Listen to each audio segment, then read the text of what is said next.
Hello and welcome to the video. My name is Vaselli, and today we're going to do something a little bit different. I'm going to chat about the Blazar Remus 33mm, not a review, just some first impressions.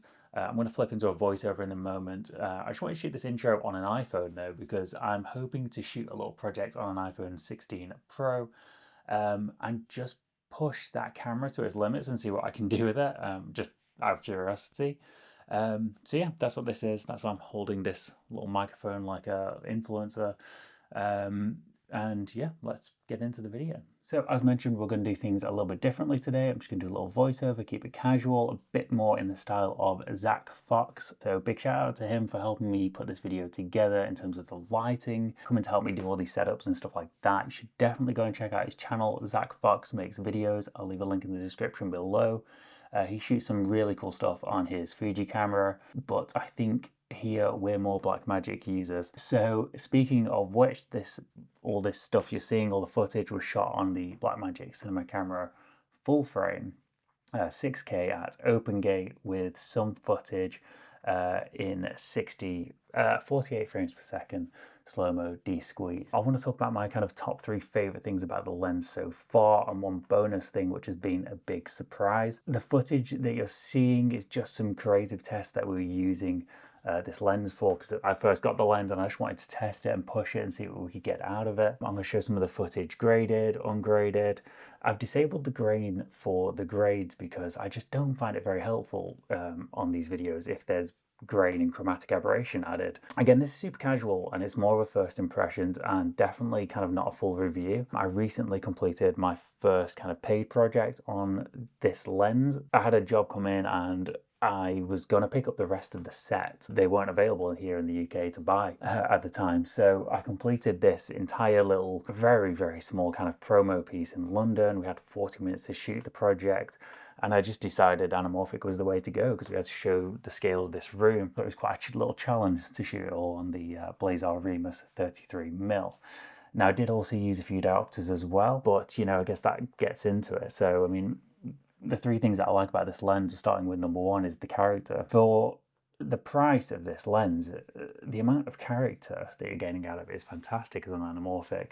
There's lots of barrel distortion and the bokeh is very pronounced even on kind of such a wide lens. I'd say it's far more pronounced than the Sirui lens, the 35mm, which if you want to know more about that, check out the behind the scenes of a short film I did recently where I shot the entire thing on the Sirui 35mm. Pretty much the entire thing anyway. But yeah, the barrel distortion I find far more pleasing than the pincushion on the Sirui lens. Comparing those 2 lenses, the size and weight, the Sirui one is far smaller, but the Blazar one is also considerably smaller as a lens. It's lightweight and the build quality is fantastic.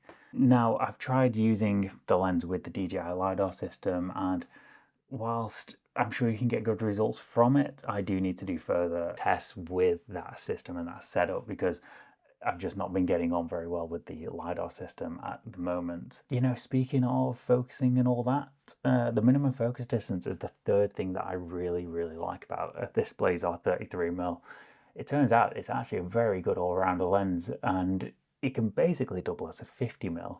And for me, when it comes to speed and efficiency of shooting, like I said, I only had 40 minutes to shoot this project in London recently. For me, it's very important that a lens can deliver, which is usually why I shoot spherical, because it's just far quicker to work with. That was one of my biggest issues with the Sirui lens 35mm. The minimum focus difference was just that little bit longer or further away. This Blazar lens has really solved that issue for me. I was initially going to pick up the 33, 50 and 85mm, but I think I'm going to pick up the 33, 85 and 125 now to kind of complete that set. But yeah, kind of the biggest surprise of this Blazar lens has definitely been the sharpness and chromatic aberration. For whatever reason, my lens, and maybe it is a quality control thing now, it's very sharp and has very minimal chromatic aberration from what I can see.